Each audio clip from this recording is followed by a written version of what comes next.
നമസ്കാരം. ഉണ്ണിമുകുന്ദനെ നായകനാക്കി നവാഗതനായ വിഷ്ണു ശശി ശങ്കർ സംവിധാനം ചെയ്ത ചിത്രമാണ് മാളികപ്പുറം. കാവ്യ ഫിലിം കമ്പനിയുടെ ബാനറിൽ വേണു കുന്നംവിളിയാണ് ചിത്രം നിർമ്മിക്കുന്നത്. 2022 പുറത്തിറങ്ങിയ ചിത്രം 100 കോടിയിലധികം രൂപ നേടിയതായി പോസ്റ്റുകൾ സമൂഹ മാധ്യമങ്ങളിൽ പ്രചരിച്ചിരുന്നു.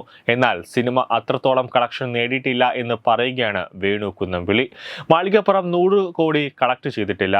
ആ പടം ആകെ 75 കോടി മാത്രമേ നേടിയിട്ടുള്ളൂ. സാറ്റലൈറ്റ്, OTT റൈറ്റ്സ്, ബാക്കി ബിസിനസ് ഒക്കെ ചേർത്താണ് 75 കോടി. പക്ഷേ 2018 200 കോടി പോസ്റ്റർ സത്യമാണ്. തിയേറ്ററിൽ നിന്ന് 170 കോടിയോളം ആ പടം കളക്ട് ചെയ്തു. ബാക്കി OTT, സാറ്റലൈറ്റ് എല്ലാം ചേർത്ത് 200 കോടിയുടെ ബിസിനസ് നേടിയെന്ന് വേണു കുന്നംപള്ളി പറഞ്ഞു. മാമാങ്കം എന്ന തന്റെ ആദ്യ സിനിമയും 100 കോടി ക്ലബിൽ ഇടം നേടിയിരുന്നില്ല എന്നും സിനിമയുടെ കളക്ഷൻ താഴോട്ട് പോകുന്നത് കണ്ടപ്പോൾ അന്ന് പറ്റിയ അബദ്ധമായിരുന്നു സിനിമ 135 കോടി കളക്ട് ചെയ്തു എന്നുള്ള പോസ്റ്റർ എന്നും അദ്ദേഹം വ്യക്തമാക്കി.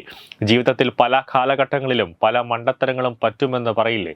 എൻ്റെ അടുത്ത പല ആളുകളും അന്ന് പറഞ്ഞിരുന്നത് ഇങ്ങനെ ഇട്ട് കഴിഞ്ഞാലേ ജനങ്ങൾ കയറിക്കൊള്ളൂ എന്നാണ്. നമ്മൾ വെള്ളത്തിൽ നീന്താൻ അറിയാതെ ചാടി മുങ്ങിപ്പോകുന്ന സമയത്ത് ആരെങ്കിലും ഒരു സാധനം ഇട്ട് കഴിയുമ്പോൾ കയറി പിടിക്കല്ലേ. സിനിമാ തിയേറ്ററിൽ വന്ന ആദ്യത്തെ 2-3 ദിവസം ഭയങ്കര കളക്ഷൻ ആയിരുന്നു. പിന്നെ നേരെ താഴോട്ട് പോയിക്കൊണ്ടിരിക്കുകയായിരുന്നു. അപ്പോഴാണ് ഇങ്ങനെ പറയുന്നത്, നമുക്ക് അവിടെ ഒരു കേക്ക് കട്ട് ചെയ്താൽ ഏതാണ്ട് ഈ പറയുന്ന 135 കോടിയുടെ പോസ്റ്ററൊക്കെ എഴുതിയാൽ ആളുകളൊക്കെ വന്ന് കയറുമെന്ന്.